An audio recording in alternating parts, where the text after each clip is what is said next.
Today we are going to talk about a very interesting topic that have been seen frequently in the newspaper as well as it keeps on coming in the examination as well. I'm talking about the topics which are related to the protected areas such as national parks, wildlife sanctuaries, tiger reserves, community reserves, biosphere reserves, conservation reserves.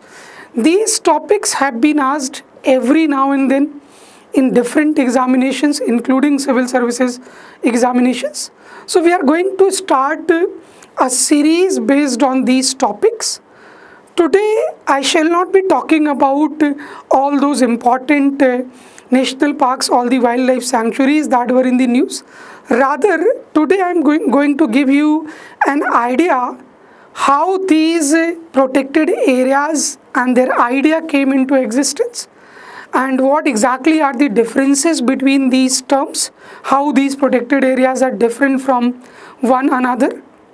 And from the subsequent videos, we'll talk about the important national parks or any kind of protected areas that were there in the news.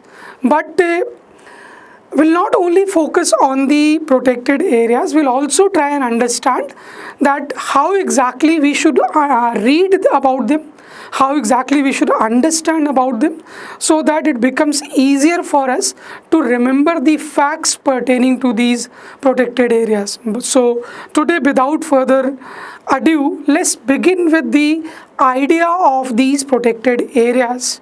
So for the first time, the idea of a national park is formally seen in 1872. The first national park of the world, Yellowstone National Park of the world, which is in USA, that was declared a national park way back in 1872. In 1948, after Second World War, if you look at IUCN came into picture. IUCN is International Union for Conservation of Nature and Natural Flora and Fauna. So IUCN not only maintains the red list just mean 9 categories of the species are there. Basically IUCN red list maintains 9 categories under which different species have been put based on the risk of extinction. So 9 categories, one is the extinct category, then second one is extinct in wild, then third one is critically endangered, fourth is endangered, next is vulnerable, and next to vulnerable is near threatened, least concern, then data deficient and not evaluated. These are the 9 categories maintained under red list of IUCN. But IUCN not only maintains this red list, it also maintains 6 categories of protected areas like national parks. National park is also one category under the protected areas of IUCN.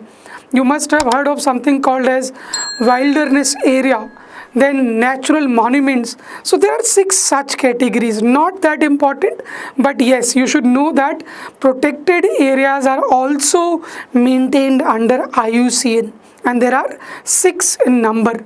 Okay, moving further, something very important happens in 1970s.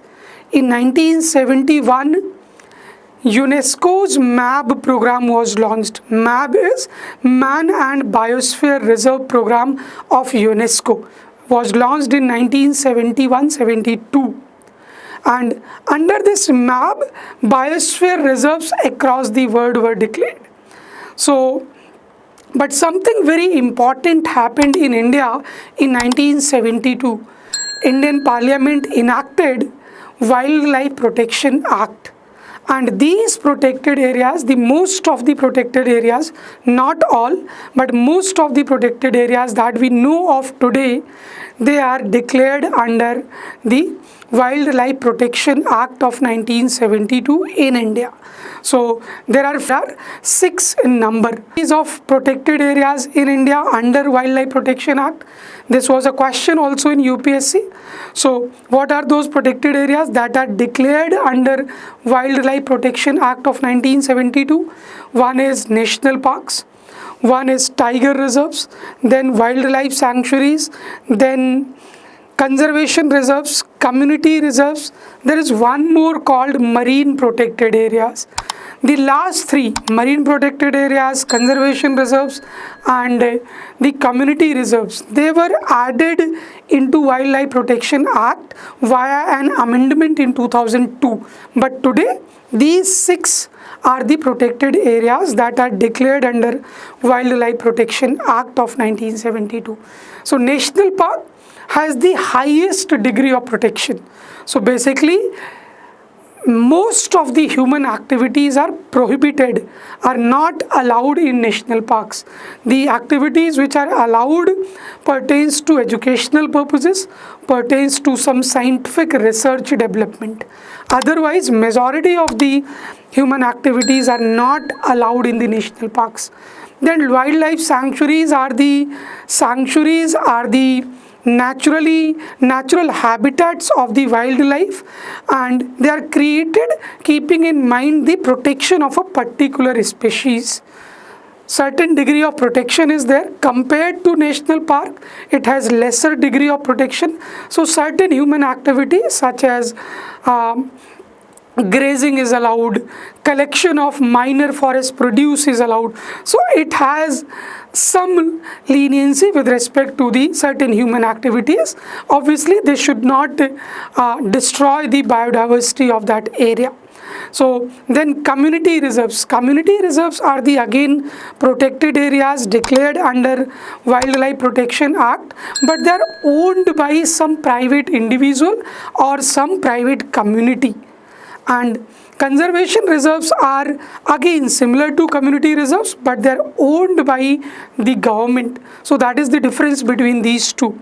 Then marine protected areas, as the name suggests, they are the protected areas in the oceanic region, in the marine region. So basically these are the differences between these terms. You should know that every now and then they have been asked, could be asked again. Then moving further about this Wildlife Protection Act, you should know that Wildlife Protection Act maintains 6 schedules depending upon the threat of perception, analysis of the perception of the animals as well as the plant species. So Schedule 1 talks about it is basically a list of all the animals which have the highest degree of threat. So that is Schedule 1. Then Schedule 2 accordingly lesser degree of threat. Then Schedule 3 and Schedule 4. Schedule 5, you should know that Schedule 5 maintains the list of the animals which are vermin. Vermin means they, for some reason, they are allowed to be hunted, they are allowed to be killed. For example, जैसे rat को मारना, चूहा को मार के खाना is not a crime in India. But at times, certain animals becomes man-eater. They enter into human settlement areas and they become man-eater. In those times, these animals are declared vermin animals and their killing, their hunting is allowed in order to obviously safeguard the human population. So basically this is the 6 schedules under the Wildlife Protection Act. Then moving further, in 1980s, Government of India started National Biosphere Reserve Program. And under that reserve program and obviously UNESCO's MAB program, first Biosphere Reserve of India came into picture. The first Biosphere Reserve of India is Nilgiri Biosphere Reserve. So biosphere reserves are the large areas, larger than the national parks. So in fact, these biosphere reserves houses a number of wildlife sanctuaries, a number of national parks, community reserves, a lot of things it might house. So point I'm trying to make here is that these biosphere reserves are the large areas. And if you look at Nilgiri Biosphere Reserve, which is at the trijunction of Karnataka, Kerala and Tamil Nadu, Basically, it is also at the co-junction of Western Ghat and the Eastern Ghat.